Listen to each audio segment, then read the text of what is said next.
उत्तर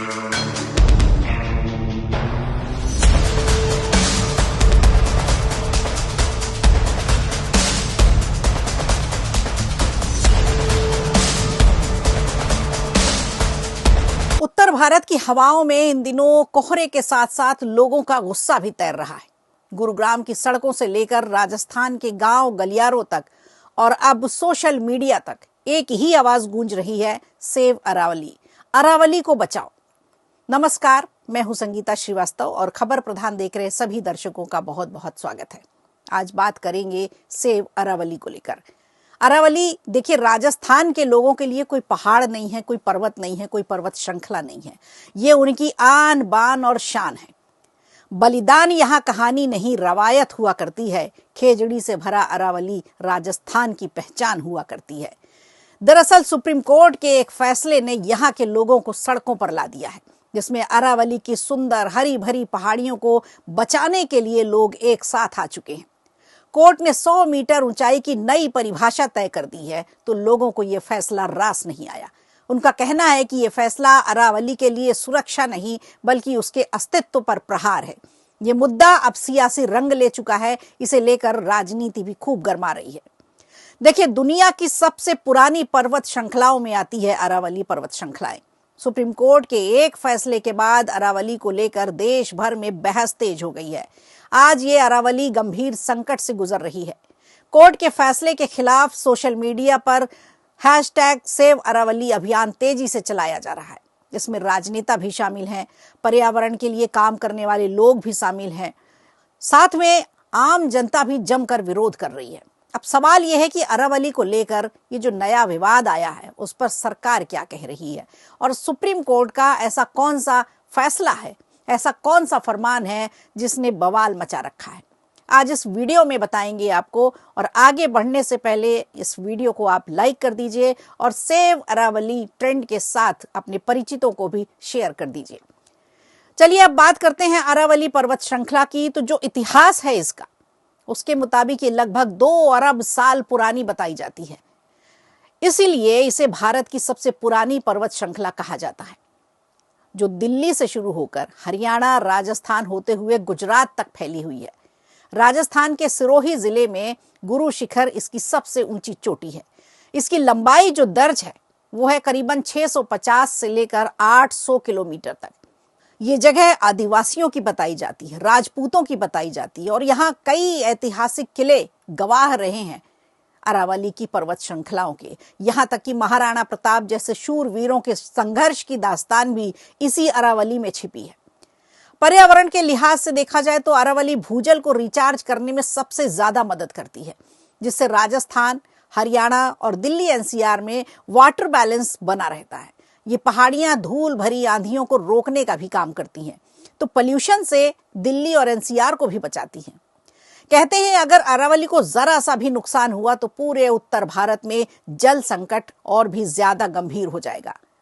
पिछले कई सालों से यहाँ विकास के नाम पर अरावली का लगातार दोहन किया जा रहा है, अवैध खनन किया जा रहा है। रियल एस्टेट के नाम पर, विकास के नाम पर वनों की कटाई अरावली को भारी नुकसान पहुंचा रही है। आपको याद होगा मध्य प्रदेश के छतरपुर जिले का बक्सवाहा जंगल। इन जंगलों के लिए भी सोशल मीडिया में ऐसे ही ट्रेंड चलाया गया था, जहां हीरा खनन के लिए 50 साल की लीज पर इसे दिया जाना था, जिसके जरिए न केवल देशव्यापी ये मुद्दा बना बल्कि अंतरराष्ट्रीय मीडिया का भी इस पर ध्यान गया। जब लोग कोरोना की भयावह त्रासदी से गुजर रहे थे, साफ शुद्ध ऑक्सीजन, पेड़ों, जंगलों और पर्यावरण की अहमियत को लोग समझ रहे थे। ऐसे में घने जंगलों को काटने के लिए बक्सवाहा के जंगलों को काटने का फरमान आया था। तब युवाओं ने आगे बढ़कर पेड़ों की इतनी बड़ी तादाद में कटाई होने से बचाया था। अब इस मामले में भी विवाद बढ़ता जा रहा है। अब क्या है ये आपको बताते हैं। देखिए, लगातार हो रहे अवैध खनन पर सुनवाई करते हुए मई 2024 में सुप्रीम कोर्ट ने नए खनन पट्टों को लेकर रोक लगाई थी। इसके बाद नवंबर 2025 में कोर्ट ने केंद्र सरकार की कमेटी की सिफारिशों को स्वीकार कर लिया और नए दिशा निर्देश जारी कर दिए। इस पूरे मामले में सबसे बड़ा विवाद हुआ अरावली की नई परिभाषा को लेकर। नई परिभाषा के हिसाब से, नई व्यवस्था के हिसाब से केवल 100 मीटर की अधिक ऊंचाई वाली सभी संरचनाओं को ही अरावली हिल माना जाएगा। इससे लोगों में भारी नाराजगी हुई, कि अरावली का करीब 90% हिस्सा कानूनी संरक्षण के दायरे से बाहर हो जाएगा और खनन माफियाओं का यहां बोलबाला शुरू हो जाएगा। इसे लेकर लोगों ने सरकार के खिलाफ भी विरोध जताया है, लेकिन केंद्र सरकार का कहना है कि विकास करना भी जरूरी है। अरावली को बचाने के साथ साथ विकास और आजीविका के बीच संतुलन बनाया जाए, जिसे लोगों ने एक सिरे से नकार दिया है, क्योंकि इसके लिए अरावली के पेड़ों को काटना था। ये कहकर कि नहीं चाहिए ऐसा विकास जो अरावली को नुकसान पहुंचाए। इधर सरकार अरावली के आसपास 5 किलोमीटर चौड़ी ग्रीन वॉल विकसित करने पर जोर दे रही है। प्रधानमंत्री नरेंद्र मोदी ने जून 2025 में अरावली ग्रीन वॉल प्रोजेक्ट को भी लॉन्च किया, जिसका लक्ष्य है 29 जिलों में बंजर भूमि को बहाल करना, यहां पेड़ पौधे लगाना और सूखे हुए जो जलाशय हैं उनको फिर से जीवित करना। सरकार विकास को लेकर अपने तर्क दे रही है और उसके लिए प्रतिबद्ध भी है। सुप्रीम कोर्ट के फैसले के बाद 11 दिसंबर 2025 को अंतर्राष्ट्रीय पर्वत दिवस पर अरावली विरासत जन अभियान शुरू कर दिया गया। इसके बाद सेव अरावली सोशल मीडिया पर ट्रेंड करने लगा।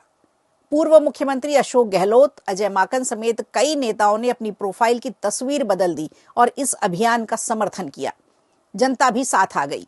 अशोक गहलोत ने इसे खनन माफियाओं के लिए रेड कारपेट बिछाते हुए बताया और कोर्ट के फैसले पर पुनर्विचार करने की मांग की। इसके साथ साथ कई संगठन ऐसे हैं जो पर्यावरण के लिए काम कर रहे हैं। पर्यावरण से जुड़े लोग हैं जो ऑनलाइन और ऑफलाइन अरावली को बचाने की गुहार लगा रहे हैं और सड़कों पर भी आवाज उठा रहे हैं।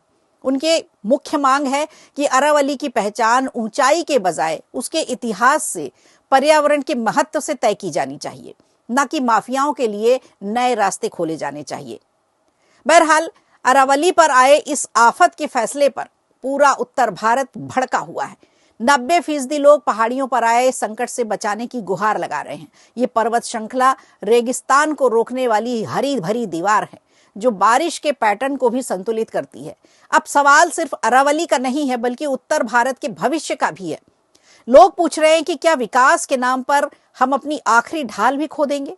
तो क्या खनन माफियाओं के लिए रेड कारपेट बिछाया जा रहा है या फिर बैकडोर से उन्हें एंट्री दिलाई जा रही है? आपको क्या लगता है? कोर्ट के फैसले से और सरकार के तर्क से आप कितने सहमत हैं? ये विकास है या अरावली का विनाश है? और क्या आप भी सेव अरावली ट्रेंड के साथ हैं? अगर हैं तो हैशटैग के साथ इसे कमेंट बॉक्स में शेयर कीजिए। वीडियो अच्छा लगा हो तो लाइक कीजिए, शेयर कीजिए और कमेंट बॉक्स में हमें जरूर बताइए।